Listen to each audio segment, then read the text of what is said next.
Ah, there you are. Yes, you have indeed come to the right place. A very warm welcome to yet another episode in the scintillating series of podcasts known as A Jolly Good Natter Over Coffee and Biscuits with myself, Richard Story, and my erstwhile companion, who incredibly always remembers his name, which is... Mark Cameron. Exactly right. Now, dear listener, I know that you must be astonished at the regularity with which he remembers his name. I promise you, I absolutely promise you, he does remember it. This is quite genuine. He doesn't consult a notebook or read his birth certificate or anything like that. He really does remember his name every time. I mean, do you have any particular hints or tips you might like to pass on to the listening public as to how they can remember their name as well with such regularity? Yeah, sure. I memorize it every morning I wake up just to make sure. So I look at, there's a little post-it note. Oh, Yeah, but what colour is it? It's yellow. Yeah, you go for the yellow ones. Yes. Okay. So nice and bright. That must be it, yes. Yeah. Okay, well, Yeah. maybe I should try that myself. Yeah, you should. Yeah. I kept knowing me, if I did that, I would be able to remember my name only if I looked at the post-it. So And maybe I shouldn't do that. Also, remember, today I brand the coffee. So that's 2 episodes. Yes, that's right. You do remember, dear listener. We had to do the last 2 episodes for you without coffee. It's amazing that our poor little parched throats didn't give up on us. Yes. Yes. And we was worried about being trading standards. Yes, with a title that wasn't being lived up to. Yes, certainly. Oh dear, no, we can't have that. Anyway, so how have you been since we last convened? Yes, I have been well. Little update on the hamstring. Oh yes. It's still not quite there, so going to have to give it another week. You mean it's still there, but just not functioning properly? Yes. You're going to like having to put it back in again or something? Yes, it's not. Yes. So it's not like the game operation where you have to take things out and put it back in. Okay. But yes, it's not quite there. So I can walk now, which is much better I than what it was noticed. before. Yes, I could see you were indeed walking. So that is good. Other than that, yeah, this week's been great. Well, I'm glad you've had a good time of it. Yesterday I had a slightly not unfortunate, that's too strong a word. It was just a stupidly ridiculous experience. Oh. Shall I tell you what happened? Please. I mean, since we're here nattering over our coffee and biscuits, I suppose we should, shouldn't we? Otherwise we just sit here and say nothing. Yeah. So I better tell you what happened. Yesterday I had to go to the dentist. Now, nothing particularly unusual about that, you might think. However, this was a bit ironic because I was doing my, dutiful thing and being a good patient and trying to brush my teeth. Well, I mean, teeth. I do have more than one. I was going to say, when you said tooth.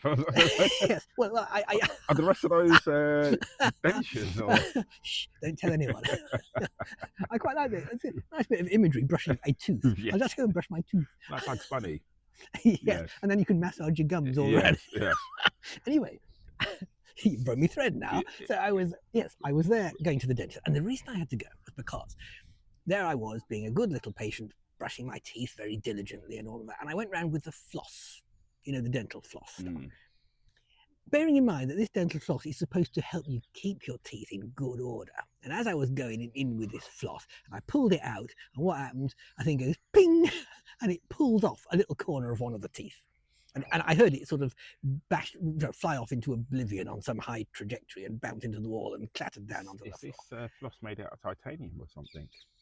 Well, I was so cross I didn't think to check what it was made out of. Oh gosh! But that's a very good. When you threw it, did it break anything as well? Did it break a wall when you threw it in the bin? I didn't throw it. It just pinged out all by itself when the floss. When you threw the floss away afterwards, because obviously you would have flossed your tooth. Oh no, it wasn't like one of those things where you hold both ends. It was on one of those little like plastic frame things, on a little stick thing. It was one of those. I was going like that.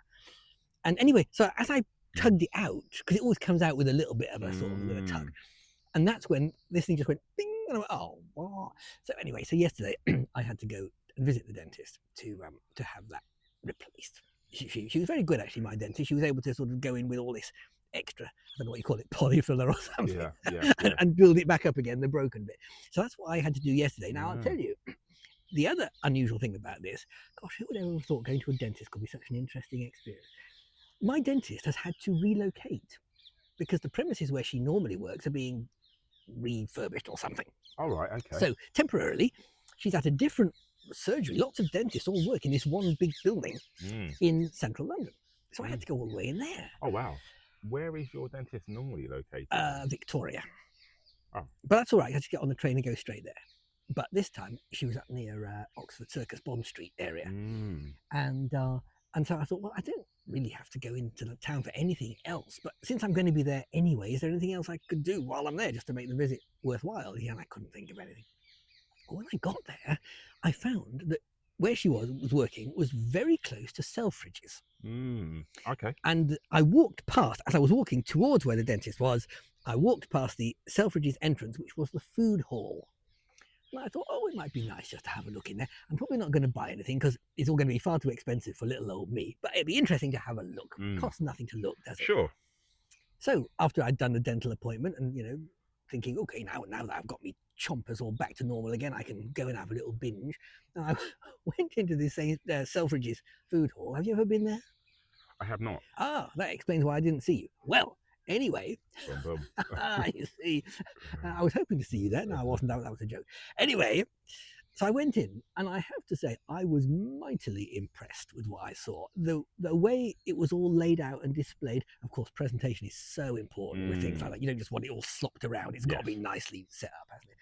But it was set up absolutely exquisitely. And I walked around there thinking, if I just had a bit more dosh, I would do all my shopping in here.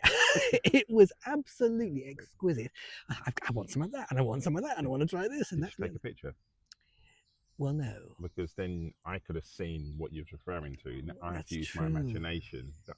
Yeah, but you've got an imagination, haven't you? Yes. I mean, doesn't my description just bring it alive in your underused mind? It's quite.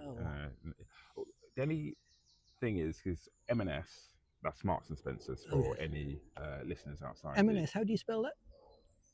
Outside the UK, their food is highly regarded. It is. Yes. So, yeah, they do really have some. They have some really good adverts as well, don't they? They do. So, anything I can think of is M&S, but I can't picture Selfridges because I've not seen a Selfridges food stall. So that's why I said if you took a picture, it would have.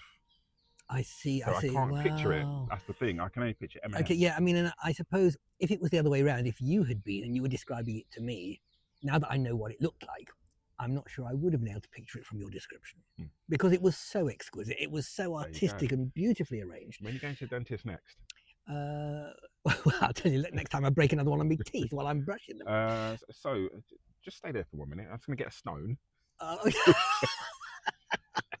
Listen to you. Anyway, I can segue smoothly and seamlessly from what we've just been talking about. Yeah. Because you also mentioned M&S. Well, it just so happened that across the road from Selfridges, there was an M&S food hall. The two food hall entrances faced each other across the street, like lions about to pounce. Yes, exactly. So I thought, well, I'm probably not going to get anything in Selfridges, but M&S, even though that's still a little bit at the pricey end, maybe that's a bit more likely. Yeah. So I walked around and had a look in there as well. And it is interesting what a difference it was. Marks and Spencer's was still very good, but Selfridges was up another level. But the thing is, you say that presentation, but you didn't taste it into Selfridges, so you can't really. Well, that's true. It might have looked great and tasted terrible. But this is the thing. Yes. So, and this is my next time, you've just got to buy something. At least buy. Yes, I probably will. I was a little bit put off by the fact that everything was, or most things, these big mounds and tubs of things, and they all had little price tickets in, and it was a certain price for 100 grams. And it was quite a lot of pounds for 100 grams. And I thought, yeah, but I know 100 grams isn't much really. It's like a couple of mouthfuls and that's it. So I was kind of put off a little bit by that. But to get back to my segue, you see, I did also go into M&S across the road. Where I did pick up something for one of our taste tests. Would you like to do that now, or shall we wait a few minutes and keep the listeners in suspense? Well, since we're on the subject, we might as well continue. With the taste test? Please. Shall I bring it Yeah. out? Are you ready for this? I am. Well, you're not ready for this. I really hope you're not going to say, I'll add that already. Anyway, here it is. Are you ready? The grand reveal. Oh, look at this. Look what's coming. M&S chocolate brownies. Never tried them. Neither have I. Shall we do it? Look, I've got do you want to break the seal, the plastic thing, and open the lid? Drum roll, please. Oh yes.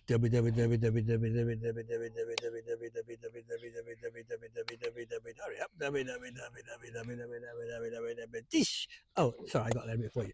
There we are. Oh, they didn't fill it up. Never mind. or have you had some already? Remember, it's always done by weight. Ah, It's never yes. done by. It's true. Yeah. Yes. If I shake it a bit, it'll go down even lower, won't it? It will. Anyway, well, help yourselves. Too slow. I'll just eat them all No, myself. You go first. You Oh, all right. Well then. Thank you very much. Oh dear, 2 stuck together. There we are. Let's try. Yes. Right. From the picture on the front, I thought they were going to be a bit bigger than that, but it's all right. So what do we think?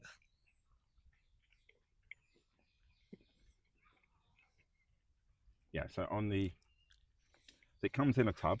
Put the lid on it, just good plan. So it comes in a tub, and it says M&S food, rich and delicious, chocolate brownie mini bites. So what do you think of the packaging before we... Well, this was displayed on a little stand with lots of tubs of all sorts of different things. Crispy cakes and Rocky Road something and all sorts of different ones. Oh, marshmallow things. And this was the one that caught my eye. So, but the presentation is all of a similar type because it's all like on a theme. The presentation's all right, I think. It's not the most glitzy I've seen, but it's okay. It is very bright. So the colours are, orangey, purplish, you say? Yeah, I would say that's more sort of a pinky mauvey colour, that bit there. But yes.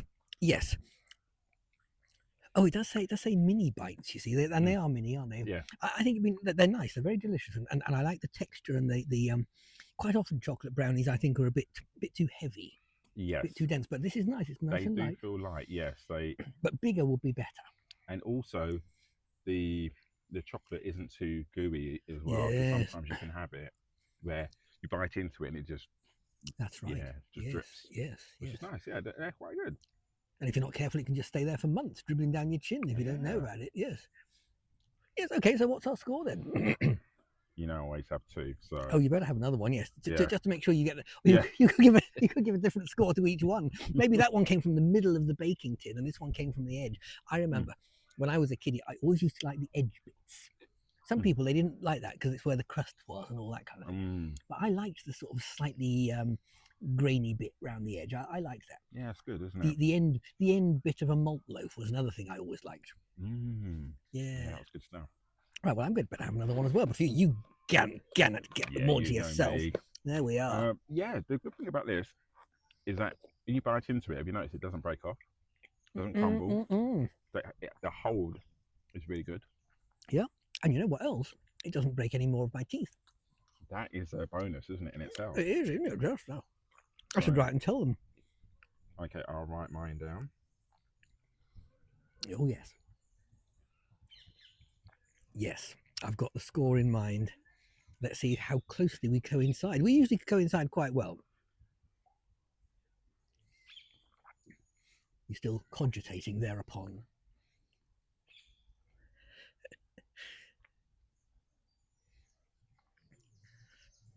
Ooh, yeah, I just a tad up on what I was going to go. I'm giving that a solid 9. Yeah, I've gone 9.25. Yeah. I that the final bit of the missing mark. I just think it would be better if they were a bit bigger. You know what you should do next time you get your teeth fixed? Oh yeah, like I said, I've got that rock ready anyway, and go to Selfridges food store and see if you can get a brownie box. I'm sure I can. That'd be great. Because they've got loads. They've got everything you could imagine. Yes. Okay. So you've gone for a 9, yeah? Yeah. 9. Okay. Yes. And of course, if you happen to be in that area yourself, you might just want to pop in.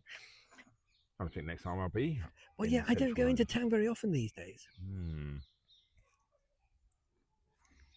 But yeah, thank you very much for the brownie. Yeah, well, I'll put it there, son. But if you want another one, just let me know. Yeah, I'm in a good mood today, so I'll probably let you have another one. The reason why I put it the extra 2.5 is because they are quite Moorish, and that the Moorish does count. Yes, it's true actually. Yes, you can't just eat one, can you? There you go. That's my. That's actually a good point, but it's not 2.5; it's 0.25. Just to get that distinction clear. Yes. So.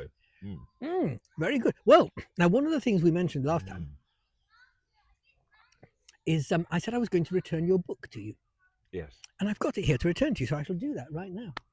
So if you've been missing it, there you go. You can read it. That's the one, if you remember, that I did diligently try to read and did have a good go at it, but it wasn't quite my thing. I'm happy that you at least made an effort, and that's the main thing. It As long as is. people make efforts, that's all I care about. I did make an effort. So yes. And So what an did you effort it was. bring Yes, your book? I did. There Yes. should be some music for this. There should. We want something kind of dramatic and fanfare-ish, Yes. like the Nimrod from Elgar's Enigma Variations. Just to let you know, there, listeners, we've got school children on a school trip from school. They're just walking past. Oh, They're in pairs with their teacher. Oh. So we're not too sure if they're going to come into where we are sitting down and having their lunch. Oh, they might do. I never thought of that. Yes. They've stopped. Yeah. Are they coming in here? They could be. Oh gosh, maybe the teacher's thinking, what was incorrect because they just walked on past. They have walked on past. They have not sat where we are sitting. Maybe they didn't like my aftershave. Maybe. Yeah. That's right. I didn't like theirs. Yeah. Actually, children of that age shouldn't be wearing it anyway. I think they're going to go to the playground. It looks like it. Oh. I see the teacher is very deftly skirting past the ice cream van. Yes. Yes. So where were we? Yes. So I did. I brought you a book to read, Yes. or to read to somebody, and here it is. I've written quite a number of books, as you know. Most of them are for grown-ups, but I wrote 2 for children. How many in total have you? At this moment, there are 14. 14. Oh wow, that is this an one. achievement itself. See, I'll show you the most important bit first. That's when I was young. Yes. Right. There we are. It's Oh, called Ricardo and Samuel's Busiest Week Ever. And I wrote this for my 2 well, I've got 3 grandchildren now, but I only had 2 at the time. And I even wrote a little letter for them in the front, which you'll see there. Oh, yeah. That's not it. That's the start of the first story. The letter is in the front. But anyway. Fantastic. And I do like it that the fact it's in a bigger print. Large print for kids to read it. Yeah, that's right. And it's a few pictures. You asked about pictures last time. There are a few, but not many. And they're all just black and white line drawings. So right, but they've not been coloured in. So I'm going to have to warn her not to colour it in. Because when children see pictures which have not been coloured in, their first thought is... Well, yeah, but hey, if that encourages their love of reading, that's not a bad thing. True. I shan't be losing any sleep if it comes back all beautifully immaculate and looking like the cover. Yeah, thank you very much for that there, Richard. You're very welcome. Yes, I will let you know how that goes. Excellent. Yeah, fantastic. Well, you know that the little coffee shop, the Mozart place round the corner from me, he sells them in there. And one time when I was in there, a mother and a little kid came in and saw them and bought a copy of that. And then a week or so later, when I came wandering in, Ken, the owner, he said to me, "Oh, they came back and he wanted to buy the other one because there's 2 children's books that I've done." So he enjoyed the first one. I wanted the second one as well. Fantastic. That must have warm. It does. Well, it's nice to know people enjoy it and that people are reading it, and someone put some very nice reviews on the Amazon web page. Fantastic. Yeah. I'm not too sure where that saying came from, so it's one of those. It's all right. We all got things like that in our cupboards. Yes. But yes, the other children's book I wrote for my 2 nephews. Or 2 of my nephews. So this one is called Ricardo and Samuel's Busiest Week Ever, and each chapter is another day: Monday, Tuesday, Wednesday, Thursday, Friday. But the other one is called Edward and George's Most Extraordinary Day Ever. And it involves a visit to Crystal Palace Park and going into the maze. So there you go, you see. Interesting. Yeah. So anyway, there you go. So that's what I spend my time doing when I'm not coming here nattering to you with our coffee and biscuits. Thank you. That's very kind of you there, Richard. You're very brilliant. welcome. You're very welcome. Yes. So, yeah, I'm not too sure when I probably will have a sit down with the little one to read it properly, but there'll be no rush, I'm assuming. Well, no, it's fine, you know.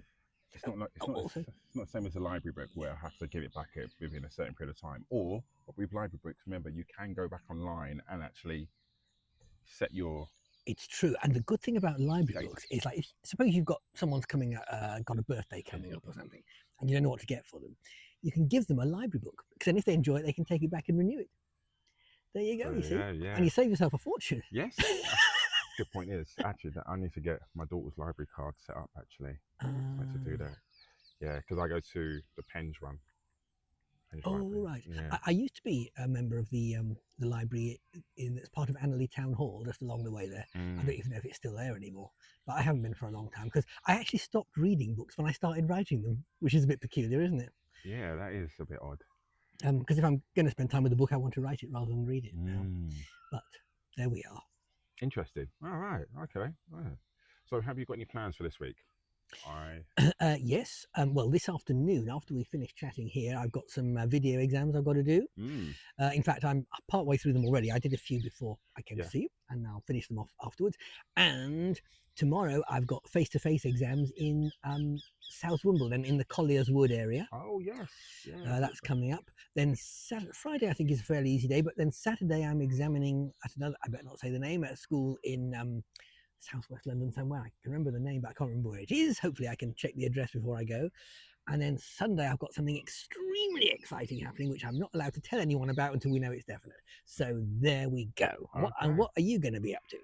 So this afternoon, after we finish our pod, I'm going, well, I've got an admin afternoon, so I'm going to be doing my coaching for my boxing. So, but I'm actually going to get go on a course for that. Me and Daryl, you know Daryl? Oh yeah. So we're going to be, so we're just going to line up dates when You're going on a course? Yeah, boxing level. Oh really? Yeah. So you're going to do some training yourself?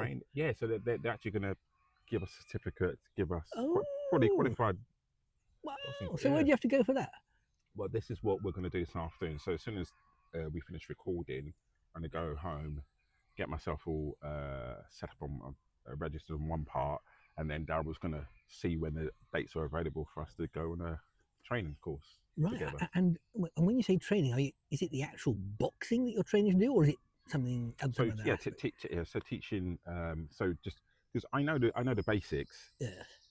When I go on the boxing course, it's going to give me more details. So if when I'm holding pads and I'm teaching the youngsters how to land a punch properly and things like that, so they don't injure themselves, and guarding and just the basics. Then it goes up to level 2 and they're on afterwards. So it's going to be really handy. So you go there and learn something and then come back and teach it to them? Yes.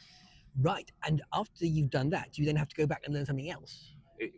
There is a level 2 and things like that. So yes. So and the good thing is, I do want to do that. Well, me and Daryl do want to do that. It's because if the other coach is not there, and we can continue the journey, the project we're doing without any hiccups or any delays. Because our main head coach, which is Kevin, he is fantastic. He's been a coach for many a year, and he's actually been on television, Sky Sports, things like that, because that's how good of a so coach he's well is. in there. Yeah, so yeah, really looking forward to it. So this afternoon's gonna be quite busy for me. So yeah. Right. Well, and you mentioned pads and stuff. So they obviously have a lot of gear they've got to use and stuff. So do they have to wear anything special, or they just wear anything they want? So the boxers, they wear head guards and the gloves. Yes. Us, we can either wear there's sort of a big sort of padded around the body. So when the boxers are doing body punches, they're not going to injure us, basically. Yes. And we have gloves, pads on our hands, so when they do jabs and things like that. So yeah. But the actual clothing, it can be just anything, pretty much. Yeah, sportswear, comfortable, loose tracksuit type stuff. You can have tracksuits. I prefer them to have their shorts because where they're moving around, and if they have baggy jogging bottoms and they step on it, they trip over. I don't want that sort of thing to happen. Yes. So rather than wear them shorts, because we do a lot of movement and things like that. Do any of them? Oh, you've got a phone call. I do. You're going to answer it. Let me do this again. So it's a phone call again. We've got hold music. Right. And I am back. Yes. Thank you very much for the nice hold music. Well, it's nice that people enjoy these podcasts so much that they'll phone us up while we're actually doing it. Yes. I mean, that's a good thing. Which, in fact, reminds me, don't forget, dear listeners, we love to hear from you. Please send us an email on ajollygoodnatter@gmail.com. You're going to have to repeat that because we just had a tractor go past. The tractor's just gone past. I will say it again, ajollygoodnatter@gmail.com. Fantastic. And we love to read all of your messages. We certainly would, yes. We have a whole team of both of us standing by now to read them. Yes. Anyway, so I was just about to say, on your topic of boxing that you're involved with, and we were just asking about the gear they wear and everything, and you said, you don't like them so much to wear tracksuits so much because they might trip over it. And that jogged my memory. It's not quite as prevalent as it used to be, but there was that kind of youthful way of dressing where they have their trousers kind of hanging halfway down. You know what I'm talking about. Do any of those do it in your boxing club? And if they do, does it ever drop down? Well, the good thing is, would you like some more coffee? Oh, by the go way? on then, since we're here. Yes, coffee, by the way, listeners. Yes. We do have that back again. We have to do that because of the tray's description. We Yes. couldn't possibly call it what we call it and not have coffee. I suppose we could, but wouldn't be right, would it? It would not be. No. So, with regards to the boxing, the main purpose of the project that we're doing is to help kids and youngsters and young men not get into any sort of gangs, any Yes. violence. That's what we crime, want. Things That's like that. what we want. So, and also it gives them discipline and structure. Yes. So what we're doing, I've got two here. Yeah, dear listener, I just offered the fellow who was talking a few more chocolatey things, and I'm going to have one myself. Go ahead. Don't let me talk.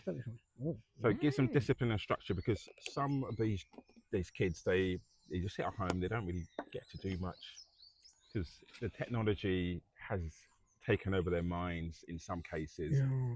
They're on their mobile phones, things like that. So what we do is get them out, get them socialising with other young people, and just give them structure as well. Because a lot of them do say that where they're going through puberty and things like that, they have this aggression sometimes. Mm-hmm. And we get it out in a more constructive way, so they can punch a bag. And we have discussions at the end of every fortnight on a Thursday. So we have a sit down. So it's called a safe place where they can actually just sit down with me and Daryl, the other coach, and we can just sit down, have a discussion. Anything troubling their mind, anything they're worried about, they can just talk to us, either one-on-one or in a group discussion, and that's what we do really. So it's just to help them navigate this world. I find it absolutely fascinating that, it's generally widely known that youngsters staring at their phones morning, noon and night is not a healthy thing to be doing. And yet, although this is widely known, it happens a lot. You'd think that because it's widely known, people will be more on top of it. But I don't know how you tell a kid to not do that. I came across an interesting one the other day where someone was suggesting, when the kid says, "Can I look at the phone?" you say no. Rather than do that, if you were to say something like, "Ask me again after you've done your homework," or "Ask me again when you've done the washing up," or whatever the thing is that needs doing, and then they'll feel like it's a reward for something good that they've done, rather than just, "Why can't I listen to the phone?" Yeah, it's delayed gratification, isn't it? Yeah. That's what I do. So by them, so they're not so they can come in. That's your original question. They can come in dressed in a certain way, but they don't, because they know why do you need to? There's no need to do that. Yeah. You're here to learn and get disciplined, because you're going to come in like that. We're going to say to you, next time wear something more suitable, and we will tell them. And the good thing is they listen. Right. There's no arguments. They don't. Yeah, there's never been any flare-ups or anything like that. They're all very respectable young men, which we're very proud of. And a lot of them, you can see, are just, even though some of them never touched a boxing glove in their life, you can see that each time we go there, you can see the progression, and it's nice to see that. What age are they? Range from 13 up until late 30s. So right. So it's quite a range. Wow. But we do split them into groups. So we're not going to put a 13-year-old against a 30-year-old man. So we do split them into groups because. Yeah. But wow, the teenagers particularly. That's such a critical and formative stage of things, isn't it? So that's vital. Wow. It is. Wow. Very, very good. And how often do you meet? Is it every week? So we meet up twice a week. So every Monday and every Thursday. So it is really. Yeah, it's really good. We're really proud of what's going on with the project. Wow. See, now when I was a kid, I came home from school one day, having been bullied yet again. Oh, didn't know that. My dad says, "Right, I've had enough of this. I'm taking you off to judo classes so you can look after yourself." So off I went to judo classes. We used to go. It was twice a week, Mondays and Fridays, from 6 till 8 it was, or 6:30 till 8. 6:30 till 8. So that was it. And instead of getting thrown around and beaten up at school, I used to get thrown around and beaten up in this judo club instead, except there it was legal. And I remember one time when afterwards, it was at the end of the thing, and my dad came to collect me, and we were all getting changed. And he told me this a long time afterwards. And he went over to the instructor and he said, "Oh, how's my son doing? How's that doing?"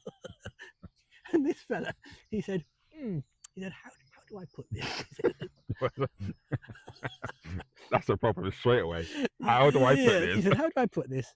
He said, "Your son is too nice." There we are. So that was it. Yes. So I mentioned that because just in case you were sitting there quietly terrified that I was going to suddenly lash out at you or something. Oh, right. You don't need to worry. I'm too nice for that kind of thing. See, I was quite the opposite. So. Oh, so I've got to be nice to you, have I? Yeah, I was quite the opposite in high school. I didn't bully. I just didn't like the bullies. So then I used to fight the bullies. Oh, you were kind of like the knight in shining armor. Yes, because my friend Nigel, we was in science class one session, lesson, sorry. I knew Nigel too, but it's probably a different one. Probably. Yeah. Maybe, and then I won't mention the other person's name. Okay. But they were just digging away at him, and I could see he was getting upset. And I said, "Stop." Oh. And then my friend Nigel started crying, and that's when I lost it. I beat him up in the science class.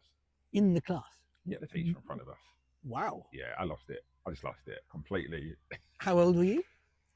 Oh, gosh. Maybe 13, 14. Okay, all right. Yeah, I think about that age, yeah. And were there any consequences? Well, I had the whole of his friends. Oh, wait, wow, this tractor goes by. Tractor going past again, yes. I had the whole of his friends at lunchtime said they're going to beat me up, which is quite funny. But, didn't the teacher say anything? No. The teacher just stood back and watched it happen? Well, I never got beaten up. Because I had many a fight. I had them, believe it or not, I think my testosterone levels were a little bit too off the Richter scale in school because, okay. I had the most, in my particular year, yes, going from first year up into last year, which is year 10 to year 11. Yeah. Or, year 7 to 11, isn't it? Yeah. I was a hothead.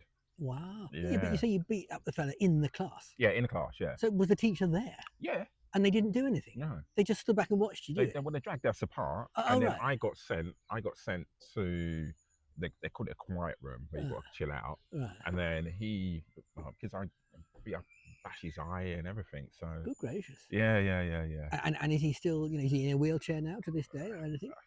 I don't know. I haven't seen him in many years. He's obviously been avoiding you. Yeah, it must be. Well, I'm not surprised. Yeah.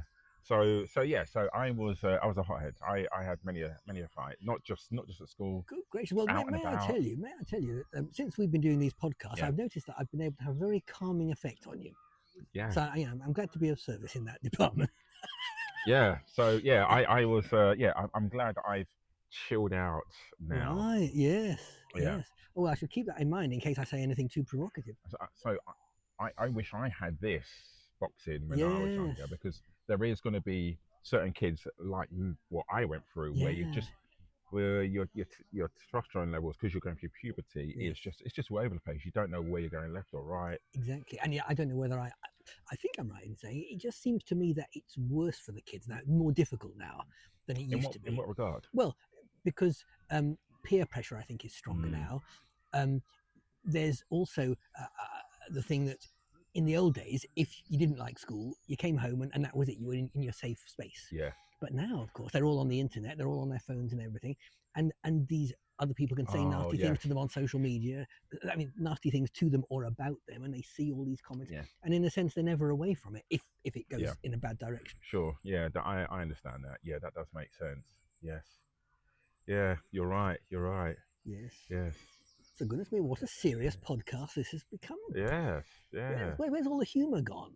Well, sometimes we need to have a serious pod, you know? Well, I suppose we do, just to show that we really are human. Yeah. And not just reading from synthetic scripts. So when did the bullying actually stop from your perspective? Oh, well, I can tell you. The reason it started was because we moved into the area, into a newly built sort of set of houses on a bit of ground where the local kids had all used to play.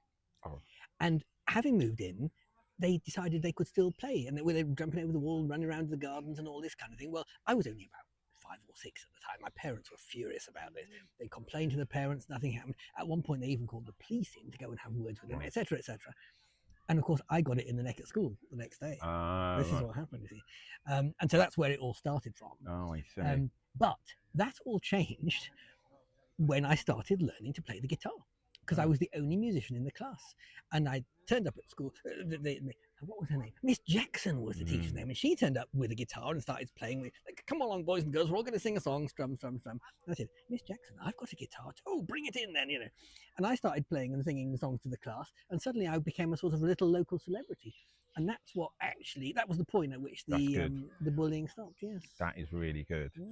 Because there is, with the boxing as well, what we're trying to do with these kids, because I know if you go into school and you say, oh, you know, I'm actually training to be a boxer, that helps them, because it makes them not scares the other kids off, but like in your case, you become a celebrity. Oh wow, you box, because they can. Does that make sense? Yes, that's another thing that we're trying to do, because some kids do get bullied.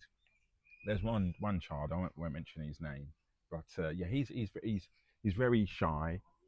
Well, he was very shy, but you can see he's coming out of himself during boxing. Yeah. And you know, he was hunched over when he first came in. He came with his mum the first session, and he was like this, punching. But now, you know, he really gets into it, and you know, he speaks to all the coaches as well now.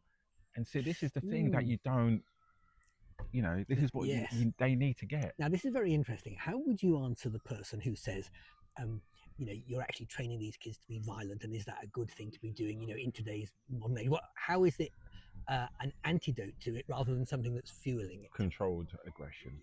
That's what it is. Right. Because boxing is a thinking game. A lot of people just think, oh, well, how can it be a thinking game? You're just going to be throwing punches. No, because the thing is, if someone's going to throw a punch at you, you can't just stand there and go, come on then. No, you have to guard, you have to block, you have to duck. So it's all about, because you want to hit them back straight away, but what it is, what we're teaching them is controlling that emotion. Right. So control, breathe, and then that means you're thinking. And in real life situations, if someone's in your face getting you upset or stressed out, that means you're going to be thinking instead of actually reacting. Does that make sense? And Indeed, this is what we want from these young men, not to react, but to think about what to do next. Walk away from situations if need be, because we're not teaching them. It's the same as what your father did, giving you, well, try to make you learn judo. I say it's about making them have the defense if need be, but the situation is, okay, walk away.